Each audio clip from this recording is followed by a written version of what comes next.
Halo semuanya, bertemu dengan saya Hendy. Kali ini saya akan mengajar tentang sainthood atau kehidupan orang-orang kudus atau orang suci yang ada di sepanjang sejarah gereja kekristenan. Nah, saudara-saudara, saints ini adalah mereka disebut saints atau orang-orang kudus ini bukan karena mereka hebat atau karena mereka orang-orang besar, orang-orang kaya.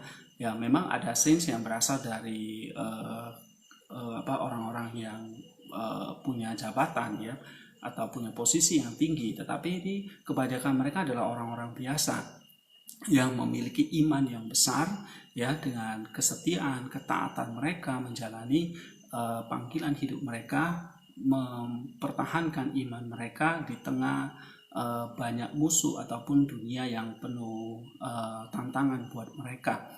Nah, kehidupan mereka sangat menarik ya.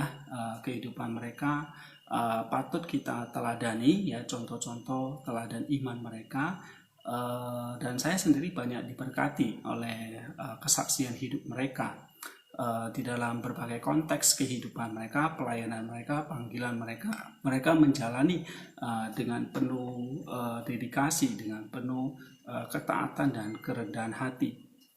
Ada saints atau orang-orang suci ini yang disebut confessor ya. Mereka sebagai pengaku iman yang menderita di tengah-tengah musuh mereka. Mereka suffer demi iman mereka, tetapi mereka tidak mengalami kematian martir. Nah, itu saint seperti ini disebut sebagai confessor. Misalnya contoh di dalam sejarah gereja kita ada Maximus ya, disebut Saint Maximus the Confessor. Lalu ada juga orang awam ya, jemaat biasa yang memilih jalan sebagai pengaku iman ya, yang sungguh-sungguh mempertahankan imannya walaupun dia mengalami banyak siksaan, derita, tetapi dia tidak mengalami kematian martir. Nah, ini adalah saints yang disebut sebagai hero confessor. Ada juga saints yang seperti pelayanan para rasul yang memberitakan Injil kemana-mana, yang membawa satu bangsa mengalami Kristus, ya, percaya kepada Kristus. Mereka biasanya adalah para misionaris atau penginjil ya, yang mencerahkan atau yang mempertobatkan satu bangsa atau satu daerah. Nah, mereka adalah orang-orang yang disebut enlightener atau illuminator. Lalu ada mereka yang equal to the apostle ya, mereka yang setara dengan para rasul, yaitu mereka yang banyak merintis, mendirikan gereja-gereja ya, melalui pelayanan misi mereka, walaupun ada banyak derita tantangan yang dihadapi oleh mereka seperti para musuh yang mengincar nyawa mereka, tetapi mereka melakukan itu sampai akhir hidup mereka. Itu yang disebut sebagai equal to the apostles. Lalu ada saints atau orang kudus yang memang menjalani satu kehidupan yang aneh ya, kita lihat, atau seringkali Rasul Paulus sebut sebagai kebodohan bagi Kristus ya, the fool for Christ. Keanehan atau keunikan mereka itu sebetulnya sengaja ditonjolkan untuk menarik minat ya, menarik orang-orang kepada Kristus. Ada yang seperti contohnya itu Xenia dari Petersburg ya. Kemarin di video YouTube saya sempat share ya, kehidupan yang dia orang kaya tetapi menjual sebuah hartanya, lalu dia menjalani satu kehidupan miskin yang mengemis di mana-mana, dan akhirnya Tuhan mengaruniakan banyak mujizat kepada dia dan dia menyembuhkan banyak orang. Nah, ini adalah saints yang menjalani satu kehidupan yang sangat sulit ya, sering dianggap gila, bodoh, aneh oleh orang-orang di sekitarnya. Tetapi mereka melakukan itu demi Kristus ya, demi menolong banyak orang supaya mereka percaya kepada Kristus. Jadi ada saints yang memang dipanggil untuk menjalani kehidupan seperti itu, full for Christ. Ini saints yang biasanya diberikan oleh mereka. Ada Basil dari Moskow, ada Xenia dari Petersburg, ini yang terkenal ya. Kemudian saudara-saudara, ada lagi saints yang membawa nama Allah, God bearer ya, yang menjadi saksi nama Allah di dalam dirinya. bahkan di dalam hatinya terus mengasihi Allah. Nah, ini ada saints yang demikian disebut sebagai God bearer. Ada juga saints yang mengalami kematian martir, ya. Ini yang akan kita bahas pada malam hari ini. Ada 3 contoh yang akan saya ceritakan, ya, bagaimana kehidupan mereka sebagai seorang martir. Martir ini ada great martir, ada hero martir, dan ada martir. Nah, great martir itu artinya mereka yang mati martir demi mempertahankan iman mereka. Mereka menderita luar biasa, disiksa, bahkan sampai mereka dibunuh, ya, ada yang dipenggal, ada yang dimakan oleh binatang buas dan sebagainya. Lalu ada hero martir. Nah, hero martir ini adalah martir tetapi yang dialami oleh orang-orang biasa, oleh jemaat awam, ya. Mereka mempertahankan imannya sampai mereka mengalami kemartiran. Lalu ada martir, ya, mereka yang memang mati demi iman mereka. Lalu ada saints yang memang dipanggil untuk melayani orang-orang miskin, melakukan charitable work, ya, pekerjaan kasih gitu. Dan ini adalah orang-orang yang merciful, ya, yang melayani orang miskin di sepanjang hidupnya. Ya, kita bisa lihat seperti Bunda Teresa itu adalah merciful saints. Lalu ada perempuan-perempuan yang sering disebut sebagai meal bearer atau pembawa rempah-rempah, yaitu mereka adalah Maria Magdalena, Maria, Salome. Nah, itu adalah mereka yang mempersembahkan rempah-rempah untuk meminyaki jasad Yesus, ya, di makam Yesus. Lalu ada disebut dengan new martir, ya. Tadi ada great martir, hero martir, martir, ada new martir. Ini akan saya ceritakan satu tokoh new martir yang bernama Ephraim, yang kisah hidupnya memang baru diketahui oleh sejarah gereja, maka disebut new martir. Mereka mempertahankan imannya sampai mereka mengalami kemartiran. Lalu ada yang disebut sebagai patience bearer, ya. Mereka yang menghadapi kematiannya dengan cara seperti Kristus, ya. Nah, itu ada patience bearer. Ada yang proto martir, ya, mereka yang memang benar-benar mati martir pertama di daerah mereka, ya. Misalnya kalau dalam Perjanjian Baru itu contohnya ada proto martirnya ada Stefanus. Kemudian ada saints yang juga disebut sebagai venerable. Ini adalah saints yang hidup membiara, yang memang sungguh-sungguh menjalani sebuah kehidupan askesis atau disiplin yang luar biasa, ya, menghindari dunia dengan segala godaannya, tetapi sungguh-sungguh mencari Allah di dalam pertapaan dia atau askesisnya. Itu adalah venerable atau monastic saints. Lalu ada juga yang venerable martyr, artinya seorang biara yang mengalami kematiran, mempertahankan imannya. Nah, nanti saya akan memberikan satu contoh Ephraim di sini, ya. Ada juga para perempuan ini yang mengalami kemartiran, maka disebut virgin martyr. Ini adalah para perempuan-perempuan yang suci, yang tidak menikah, ya, yang mengalami kematian martir. Nah, beberapa video di YouTube kemarin saya banyak menceritakan, ya, tentang virgin martir ini, seperti Menodora dan sebagainya. Ada juga saints yang diberi karunia membuat banyak mujizat, ya, seperti disebut sebagai wonder worker, ya. Jadi orang-orang ini diberi karunia untuk menyatakan mujizat Tuhan seperti menyembuhkan, membangkitkan orang mati, ya, dan bahkan berbagai mujizat yang mereka lakukan yang bisa dikatakan itu sebagai miracle worker atau wonder worker. Jadi kita lihat, ya, saudara-saudara, dalam berbagai konteks hidup mereka, ada yang jadi biara, ada yang jadi imam, ada yang jadi hanya jemaat biasa, orang awam, tetapi mereka dipanggil untuk dengan setia menjalankan iman mereka, mempertahankan iman mereka di tengah penderitaan, di tengah musuh, ya. Bahkan mereka harus mengorbankan nyawa mereka, harta benda mereka, ya. Kalau kita baca kisah-kisah The Fool for Christ, orang-orang yang memang memilih sikap hidup bodoh demi Kristus, itu adalah orang-orang yang luar biasa, seperti Xenia, Basil dari Moskow, ya. Mereka adalah orang-orang yang sampai membuang harta mereka kepada orang-orang miskin, menyerahkan harta mereka kepada orang-orang miskin, lalu menjalani satu kehidupan yang penuh derita, mengemis kemana-mana.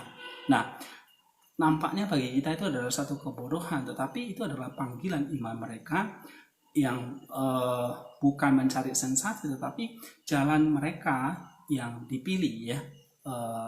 Nampaknya bodoh, tetapi itu sebetulnya mereka punya tujuan yang mulia, yaitu membawa semakin banyak orang mengenal Kristus ya. Mereka holy tetapi in sense gitu. Nah, full for Christ. Ada yang jadi martir, ada yang jadi enlightener, ada yang jadi confessor. Jadi apapun latar belakang kehidupan mereka disebut saints karena mereka menjalani ya kehidupan iman mereka dengan sungguh-sungguh, dengan setia, dengan taat, dan banyak menjadi berkat ya, memberi berkat kepada orang-orang di sekitar mereka. Nah, saudara-saudara, kita bisa juga menjadi seperti mereka di dalam Kristus ya. Apapun panggilan kita, pekerjaan kita, konteks kehidupan kita, apakah kita ibu rumah tangga atau seorang guru, seorang pekerja, karyawan biasa, ataupun kita punya jabatan tertentu di gereja, siapapun, orang yang kaya dan miskin, semua orang percaya itu adalah orang-orang yang in the making of the saints, sedang menjalani kehidupan orang-orang suci. Untuk suatu saat kita bisa sempurna, menjadi orang suci di dalam Kristus, disempurnakan, diserupakan seperti Kristus. Nah, di sepanjang sejarah gereja ada banyak sekali saints ini yang kita bisa teladani, yang kita bisa tiru. Nah, saudara-saudara semua, malam ini saya akan memberikan 3 contoh kehidupan saints yang bagi saya itu menjadi berkat ya, dan saya ingin ceritakan, share kepada kita semua supaya kita juga bisa ya melihat keteladanan iman mereka. Nah, yang pertama saya akan ceritakan tentang ini seorang Virgin Martir ya, seorang perawan suci martir yang bernama Paraskeva ya. Dia berasal dari Roma dan dia adalah satu-satunya anak perempuan dari orang tuanya yang bernama Agathon dan Politia.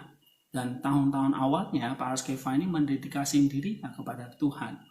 Paraskeva menghabiskan sebagian besar waktunya untuk berdoa dan mempelajari kitab suci ya. Nah, setelah kematian orang tuanya, Paraskeva membagikan semua warisannya kepada orang miskin dan dia mempersembahkan hidupnya, kesuciannya, keperawanannya kepada Tuhan. Nah, meneladani para rasul kudus ya, seperti para rasul kudus, dia mulai berkhotbah kepada orang-orang pagan tentang Kristus dan mengubah banyak orang menjadi orang percaya. Nah, tapi karena pelayanannya yang begitu luar biasa ya pada abad kedua itu, akhirnya dia ditangkap ya pada masa pemerintahan Antonius Pius yang memerintah tahun 138 sampai 161. Sebab Paraskeva ini menolak untuk menyembah berhala. Dia dibawa ke pengadilan dan dia mengakui dirinya adalah seorang Kristen. Baik bujukan, penghormatan, dan harta benda maupun ancaman penyiksaan dan kematian ya tidak mengguncang keteguhan Paraskeva atau memalingkannya dari Kristus. Dia mengalami siksaan keji ya. Mereka mengenakan helm merah panas di kepalanya dan melemparkannya ke dalam kuali berisi minyak mendidih ya. Dengan kekuatan Tuhan, martir suci ini ingin tetap tidak terluka ya. Ketika Kaisar mengintip ke dalam kuali, Paraskeva melemparkan setetes cairan panas ke wajahnya dan Kaisar terbakar gitu. Nah, Kaisar akhirnya meminta bantuan Paraskeva dan Paraskeva menyembuhkannya. Nah, setelah kejadian itu Kaisar membebaskannya. Kemudian Paraskeva pun bepergian dari satu tempat ke tempat lain untuk mengkhotbahkan Injil ya. Paraskeva tiba di sebuah kota di mana gubernur itu bernama Asklepius. Nah, di sini lagi mereka mengadili Paraskeva dan menjatuhkan hukuman mati kepadanya. mereka membawanya ke seekor ular besar yang hidup di sebuah gua, sehingga ular itu siap melahap Paraskeva. Tetapi Paraskeva membuat tanda salib di atas ular itu, dan ular itu pun mati seketika. Nah, Asklepius sang gubernur dan warga menyaksikan mukjizat ini, ya, dan percaya kepada Kristus. Lalu Paraskeva dibebaskan dan dia melanjutkan khotbahnya di sebuah kota di mana gubernurnya adalah Tarasius. Paraskeva mengalami siksaan lagi yang sangat berat dan akhirnya dipenggal pada tahun 140. Banyak mukjizat yang terjadi di makam Saint Paraskeva ini, seperti orang buta akhirnya bisa melihat, ya, orang lumpuh berjalan, dan banyak perempuan mandul akhirnya bisa melahirkan. Nah, bukan hanya di masa lalu orang suci itu juga melakukan mukjizat-mukjizatnya, tetapi bahkan hari ini dia membantu mereka yang memanggilnya dengan iman. Nah, ini kisah hidup Paraskeva, ya. Dia mengalami kemartirannya menjadi funeral virgin, atau kemartiran dengan cara dia dipenggal. Nah, yang kedua adalah saya akan ceritakan seorang martir lagi, ya, the great martir yang bernama Pantelemon, atau sering disebut sebagai the tabib penyembuh, ya, martir agung dan tabib penyembuh Pantelemon. Nah, dia dilahirkan di kota Nikomedia dari keluarga Estorgius, ya. Keluarga Estorgius ini, atau orang tuanya bernama Estorgius, adalah penyembah berhala yang terkenal di Nikomedia, dan anak ini dinamain Pantoleon. Jadi Pantelemon ini nama lahirnya adalah Pantoleon. Nah, ibunya Eubola ini adalah seorang Kristen yang saleh, ya. Dia ingin membesarkan putranya dalam iman Kristen, tetapi dia meninggal ketika Pantoleon ini masih kecil. Ayahnya Estorgius mengirim Pantoleon ke sekolah pagan, dan Pantoleon itu belajar ilmu kedokteran, ya, di Nikomedia di bawah bimbingan seorang tabib atau dokter terkenal yang bernama Euphronius, ya, Euphrosynus. Nah, Euphrosynus ini mengajari Pantoleon ilmu kedabitan. Pantoleon menarik perhatian Kaisar Maximianus, ya. Kaisar ini memerintah tahun 284 sampai 305. Menarik minat perhatian Kaisar, lalu Pantoleon itu diangkat sebagai tabib istana ketika Pantoleon menyelesaikan sekolah kedokterannya. Para martir pada waktu itu yang bernama Hermolaus, Hermippus, dan Hermokrates selamat dari pembantaian 20.000 orang Kristen, ya, pada tahun 303. Lalu tinggal diam-diam, ya, secara sembunyi di Nikomedia pada waktu itu. Nah, Hermolaus melihat Pantoleon ini berkali-kali ketika dia datang ke rumah tempat mereka bersembunyi. Nah, suatu kali Hermolaus mengundang pemuda itu, Pantoleon ini, ke rumahnya dan berbicara tentang iman Kristen. Nah, setelah itu Pantoleon mengunjungi Hermolaus setiap hari. Nah, di sana dia mulai bertumbuh, ya, keimanan Pantoleon ini. Nah, suatu hari Pantoleon menemukan ada seorang anak yang mati di jalan. Dia digigit seekor ular besar yang masih di samping tubuh anak itu.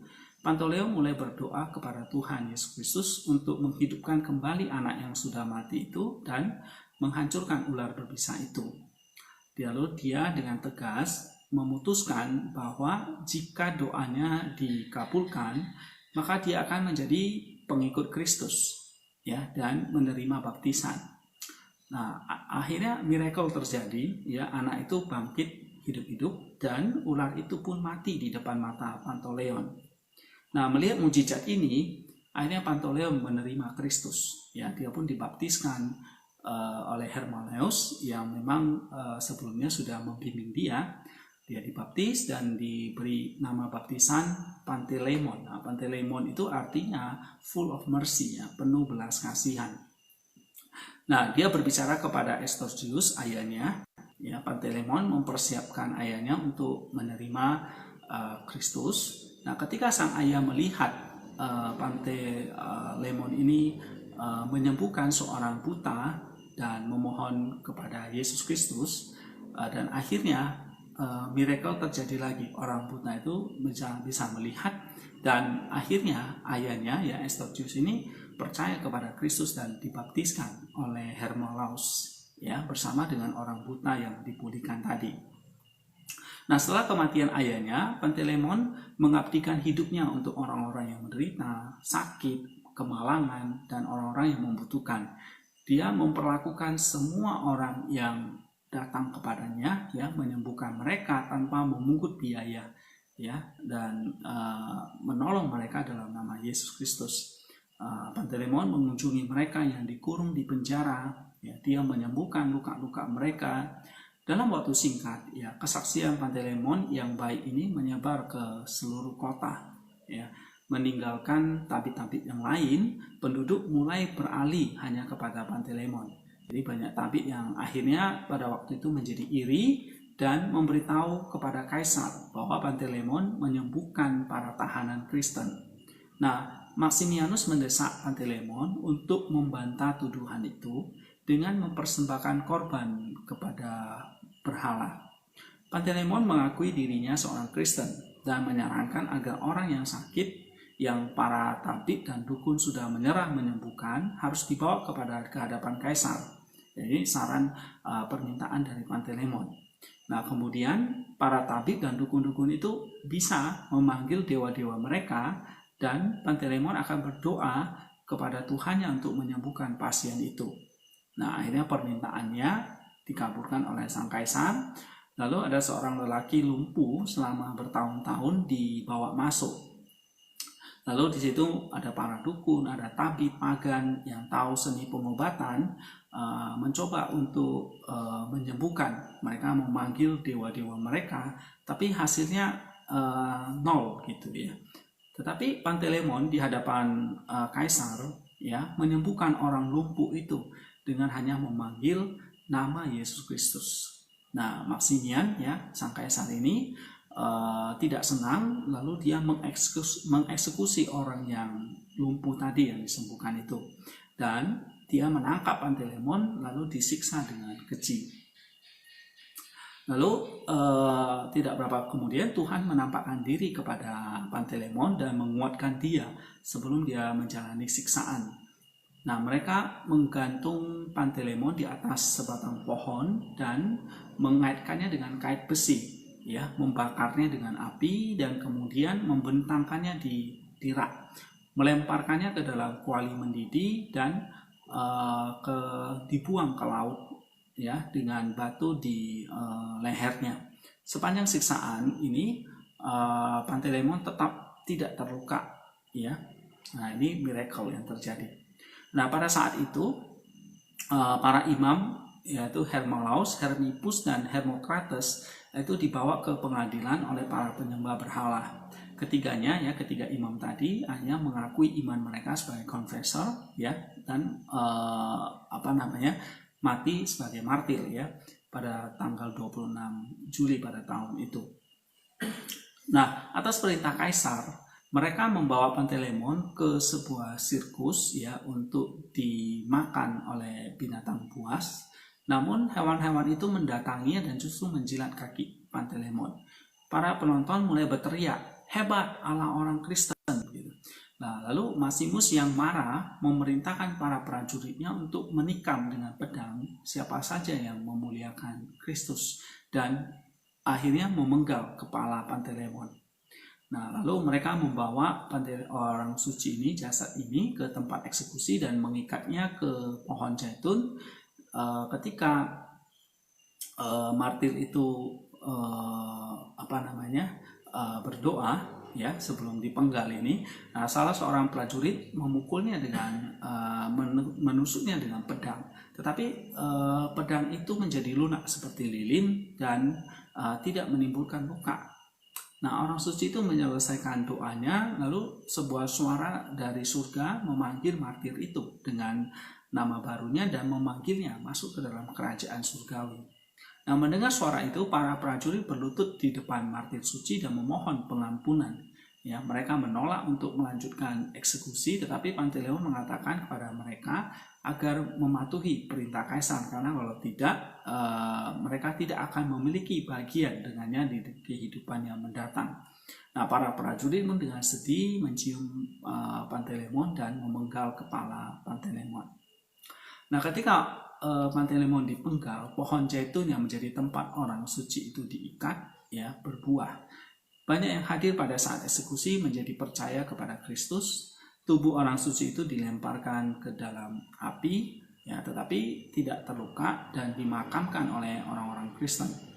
Nah, pelayan Saint Panteleimon, yaitu Lawrence, Blassos, dan Probus, menyaksikan eksekusi dan mendengar suara dari surga. Mereka mencatat kehidupan, penderitaan, dan kematian orang suci itu. Bagian-bagian relik dari Panteleimon itu ada di banyak, ya, di seluruh gereja-gereja, ya, banyak di gereja-gereja. Kepalanya terhormat sekarang terletak di Biara Rusia Saint Panteleimon di Mount Athos, ya. Penghormatan kepada sang martir ini, ya, di Rusia itu sudah dikenal, ya, sejak abad ke-12. Dan salah seorang pangeran, ya, di Rusia itu yang bernama Isarlav, ya, putra dari Mastiva Agung, memiliki ikon Saint Panteleimon di mahkotanya. Melalui perantaraan Panteleimon tetap pangeran ini tetap hidup dalam pertempuran pada tahun 1151. Pada perayaan Martir Agung Panteleimon ini, pasukan Rusia memenangkan 2 kemenangan angkatan laut atas Swedia, ya, pada tahun 1714 dekat Hanhause dan tahun 1720 dekat Grenham. Panteleimon dihormati sebagai orang atau saint yang perkasa, ya, pelindung prajurit, ya. Penghormatan itu berasal dari nama depannya Pantoleon, yang berarti singa dalam segala hal. Pantoleon itu adalah nama lahirnya, sedangkan Panteleimon ini adalah nama baptisnya. Nama baptisnya itu berarti penuh dengan belas kasihan. Nah, Panteleimon merupakan seorang tabib yang murah hati, yang banyak melakukan miracle, ya, dan sepanjang hidupnya, ya, banyak melakukan penyembuhan kepada orang-orang yang sakit. Tetapi akhirnya dia mengalami kemartirannya dengan cara dia dipenggal oleh karena dia mempertahankan imannya kepada Kristus.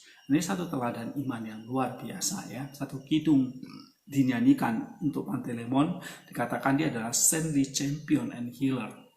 Ya, intercede with our merciful God to grant our soul remission of sins. Ini salah satu kidung yang dipujikan kepada Panteleimon, ya.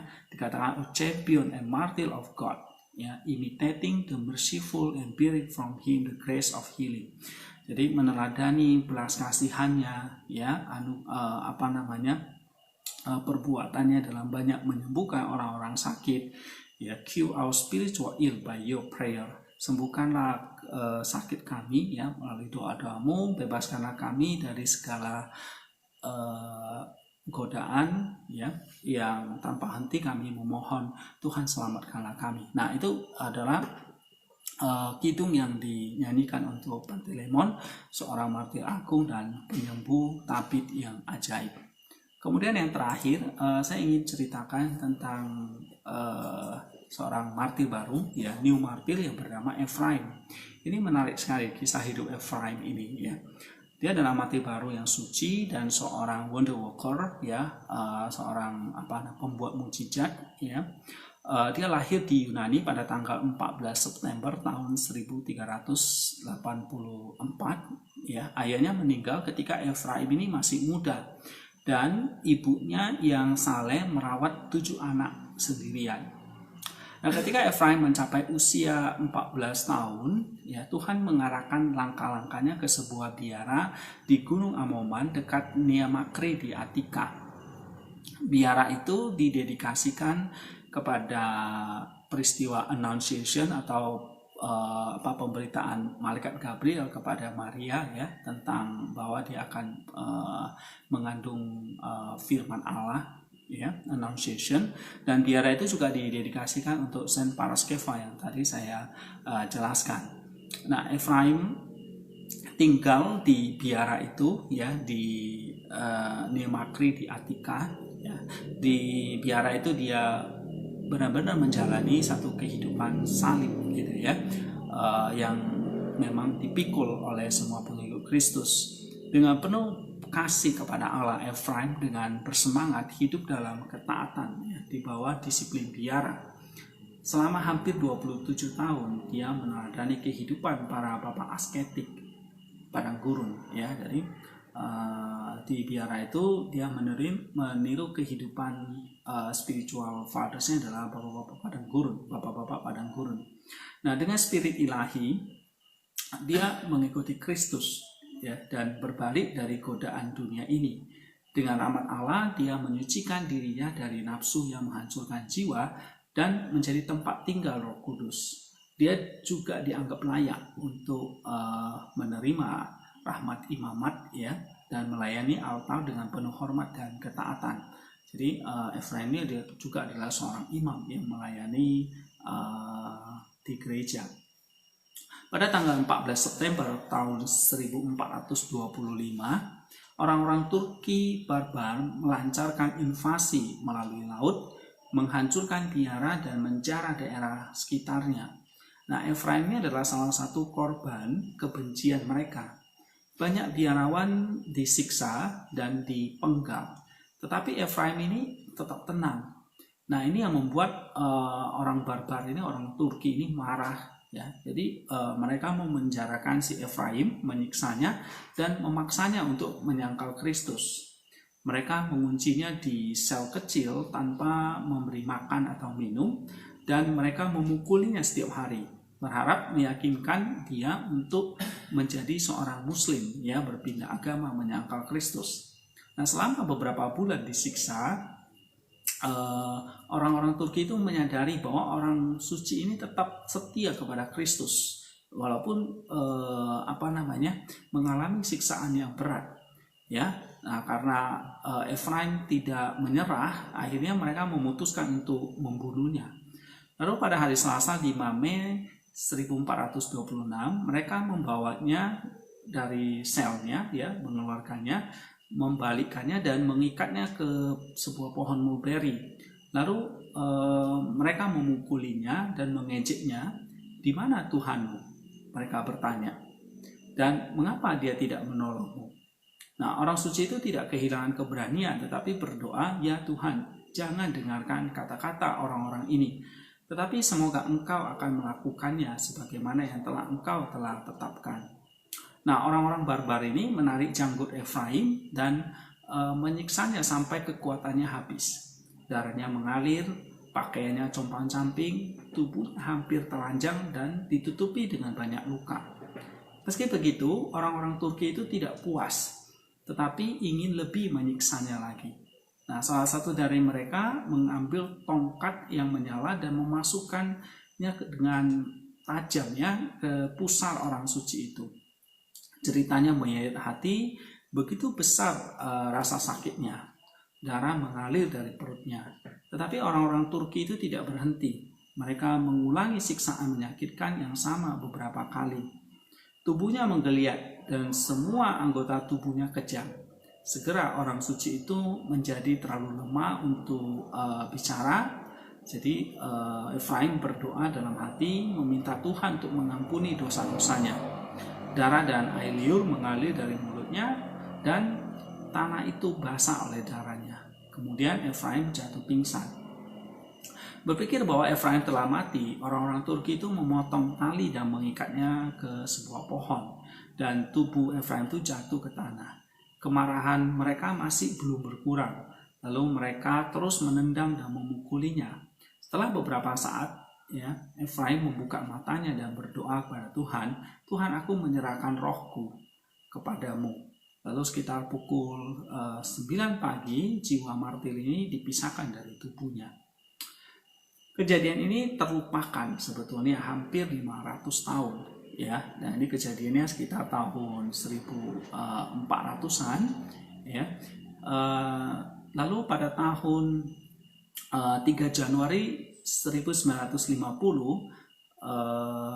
keheningan atau kejadian terlupakan ini akhirnya terkuak. Nah, ceritanya begini. Pada saat itu ada sebuah biara ya, ada sebuah biara khusus perempuan atau biarawati ya. Biara itu sudah berdiri di situs biara tua itu, biara di mana Ephraim dibunuh. Lalu ada seorang biarawati yang bernama Makaria ya, mengelilingi reruntuhan biara tua itu, memikirkan para martir yang tulang-tulangnya berserakan di tanah itu dan yang darahnya telah dicurahkan. Dia menyadari bahwa ini adalah tempat yang suci dan dia berdoa kepada Tuhan agar Tuhan mengizinkannya untuk melihat salah satu dari orang suci yang tinggal di sana pada waktu itu ya, pada 500 tahun yang lalu. Nah, setelah beberapa waktu dia sepertinya merasakan satu suara batin yang menyuruh Makaria ini untuk menggali di satu tempat. Dia menunjukkan tempat itu kepada seorang pekerja yang dia sewa untuk melakukan perbaikan di biara tua itu. Pekerja itu tidak mau menggali di sana karena dia ingin menggali di tempat lain. Nah, karena pekerja itu begitu ngotot, maka dia membiarkannya pergi ke tempat yang diinginkannya. Dia berdoa agar pekerja itu tidak bisa menggali di sana. Meskipun ia mencoba menggali 3 atau 4 tempat, ya, dia tidak bertemu ya, dia tidak bisa menggali, dia mendapatkan hasil yang sama. Akhirnya ia setuju untuk menggali di mana Makaria pertama kali tunjukkan. Nah, di reruntuhan sel tua itu dia membersihkan puing-puing dan mulai menggali dengan marah. Kepala biara memberitahunya untuk memperlambat karena dia tidak ingin pekerja itu merusak tubuh yang dia harapkan ada di sana. Pekerja itu mengejeknya karena Makaria berharap menemukan peninggalan seorang suci. Namun ketika ia mencapai kedalaman 6 kaki, ia mendapati kepala abdi Allah itu. Nah, pada saat itu aroma yang tak tertahankan memenuhi ruangan itu ya. Pekerja itu menjadi pucat dan tidak dapat berbicara. Makaria menyuruhnya pergi dan meninggalkannya sendirian di sana. Dia berlutut dan mencium tubuh dengan penuh hormat. Saat dia membersihkan galian itu, dia melihat lengan baju Saint Ephraim. Kain itu tebal dan tampaknya telah ditenun di atas alat tenun yang sebelumnya. Nah, dia menemukan sisa tubuh dan mulai mengeluarkan tulang-tulang yang tampaknya milik seorang martir. Nah, Makaria masih berada di tempat suci itu ya. Ketika malam tiba, dia sembahyang senja ya, sembahyang vesper. Nah, tiba-tiba Makaria mendengar langkah kaki dari kubur bergerak melintasi halaman menuju pintu biara. Nah, langkah kaki itu kuat dan mantap seperti orang-orang yang berkarakter kuat gitu. Nah, lalu biarawati ini ya, Makaria ini takut dan berbalik lalu melihat. Tapi kemudian dia mendengar suara, "Berapa lama Anda akan meninggalkan saya di sini?" Suara itu berkata seperti itu.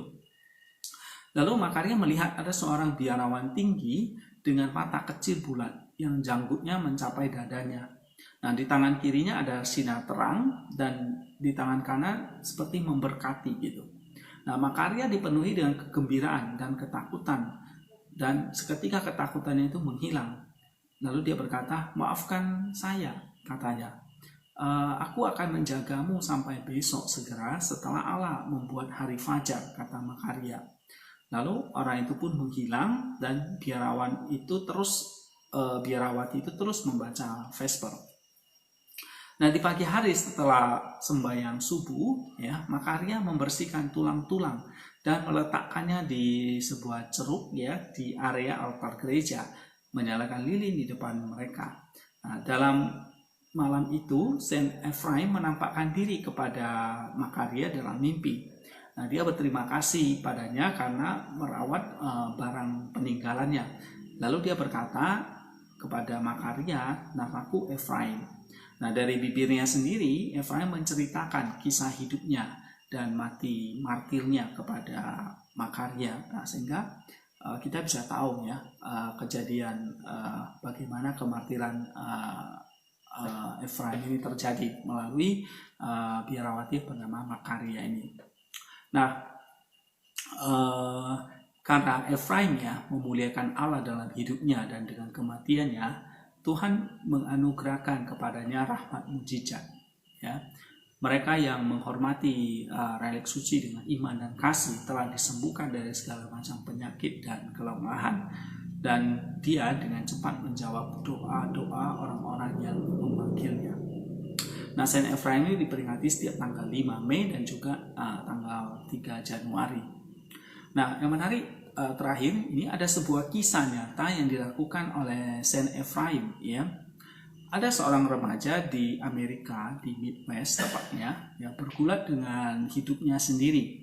Dia banyak menggunakan narkoba ya, seperti kokain dan heroin, dan dengan cepat hidupnya itu hancur gitu.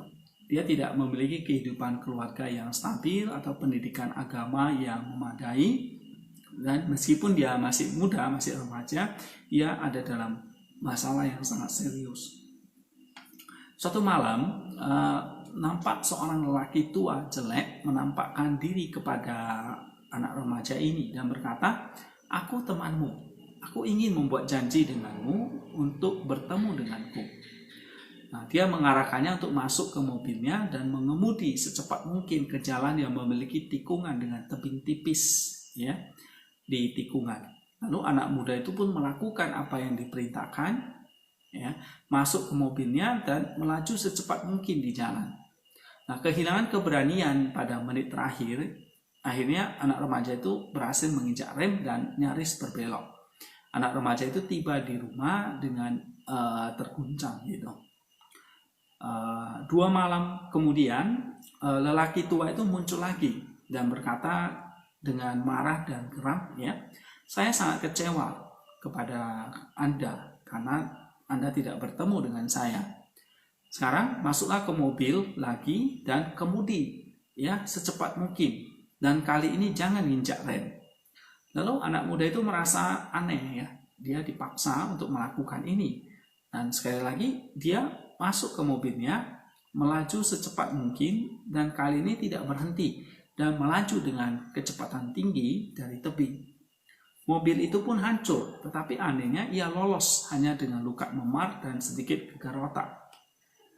Beberapa minggu setelah dia keluar dari rumah sakit, ya, lelaki yang jelek itu menampakkan diri lagi kepadanya dan berkata, "Aku marah padamu karena tidak menepati janji kita.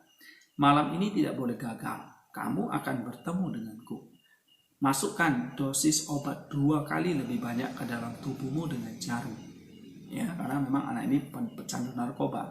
Lagi-lagi anak muda itu merasa terdorong untuk melakukan ini, dan setelah dia menyuntikkan dirinya, ya, ia mengalami koma karena overdosis. Lalu ia dibawa ke rumah sakit dan dokter memberitahu keluarganya bahwa ia mungkin tidak akan hidup, ya. Dan jika pun dia bisa hidup atau selamat, itu pun nanti hanya setengah sadar gitu. Nyaris tidak ada peluang untuk pulih kembali. Namun dalam 2 minggu pemuda itu benar-benar pulih dan sehat. Ya, ia memberitahu orang-orang di sekelilingnya bahwa ia telah melihat seorang lelaki tua yang jelek yang terlihat seperti seorang rahib yang tapi bersinar. Dia datang berkata kepadanya, rahib itu mengatakan, "Saya telah berdoa untuk Anda. Tuhan telah memberi Anda kesempatan lagi. Kamu akan hidup, tetapi kamu harus memperbaiki hidupmu. Kamu harus pergi ke Yunani untuk mengunjungi tempat peristirahatan dari tulang-tulangku. Mengucap syukur kepada Tuhan atas keselamatanku. Namaku Efraim," karena orang tua itu. Nah, saudara-saudara, ini adalah kisah Efraim ya, yang sebuah kisah yang sangat menarik ya, bagaimana dia mempertahankan imannya sampai dia harus mengalami kemartiran, siksaan yang begitu luar biasa. Dan ada satu cerita bagaimana dia menolong seorang pecandu narkoba dan dia diselamatkan dari kecanduannya oleh Saint Ephraim ini. Nah, saudara-saudara, saya menceritakan ya 3 kisah tadi, Paraskefa, Panteleimon, dan Ephraim. Nah, ini adalah orang-orang yang sebetulnya biasa, tetapi punya iman yang luar biasa. Mereka tidak hanya memiliki iman, tetapi menguji imannya di tengah-tengah kesulitan tantangan hidup yang begitu berat yang mereka hadapi. Paraskefa, seorang perawan suci, mengalami kemartiran. Ya, Panteleimon, seorang yang berbakat di dalam kedokteran atau tabib, dan dia punya hati mengasihi dan menyembuhkan begitu banyak orang, namun pada akhirnya dia juga harus mengalami kemartiran. Lalu yang terakhir Ephraim yang disiksa begitu rupa, dan anehnya, ajaibnya, cerita ini terlupakan 500 tahun lalu oleh seorang biarawati di sana, ya, di Mount Athos itu, Makaria, mendapatkan mimpi, ya, lalu menggali situs di biara tua itu, lalu mendapati tulang-tulangnya dan reliknya, dan maka Ephraim datang dalam mimpinya Makaria menceritakan apa yang terjadi 500 tahun yang lalu. Nah, saudara-saudara, kiranya kesaksian cerita dari saints ini ya menolong kita untuk mengerti ya bahwa sebetulnya Tuhan terus melakukan miracle, mujizat di dalam kehidupan orang-orang yang berharap ya, kepadanya. Dan kita satu sisi memang kita harus punya satu kehidupan yang baik ya di dalam kita bergereja, di dalam kedisiplinan rohani kita, ya, keteraturan hidup kita. Tetapi di sisi lain Tuhan memberikan sebuah miracle, ya, mujizat yang menolong hidup kita ketika kita sungguh-sungguh ingin mengerjakan keselamatan kita, mempertahankan iman kita. Nah, saudara-saudara, iman kekristenan itu adalah sebuah paradoks, gitu ya. Yesus sendiri adalah seorang pribadi yang paradoks. Dia firman Allah yang menjadi manusia, ya. Dia satu pribadi dengan 2 natur. Dia adalah Allah dan dia juga adalah manusia yang tanpa dosa. Ini adalah satu paradoks yang kita sulit terima dengan akal rasional kita. Begitu juga dengan iman kepada Dia yang paradoks. Hidup kita juga dipenuhi dengan banyak paradoks. Ya, ketika kita mengurangi satu sisi, ya, baik itu iman kita tadi yang paradoks itu maka kita akan menjadi tidak balance, ya, tidak seimbang, bahkan kita bisa cenderung salah gitu. Ya, satu sisi ya kita harus menjalani kehidupan askesis yang sungguh-sungguh, yang teratur, yang disiplin. Tetapi Tuhan juga memberikan kita banyak karunia, mengajar, karunia untuk bernubuat, karunia untuk menginjili, karunia untuk menyembuhkan, karunia untuk berdoa, dan berbagai macam karunia yang mungkin Tuhan akan memberikan miracle kepada kita. Jadi 2 sisi itu ya, keteraturan dan miracle ini terus bekerja di sepanjang hidup iman kita. Dan ini yang kita bisa saksikan ya dari orang-orang atau dari saints ini yang seperti 3 contoh yang saya ceritakan.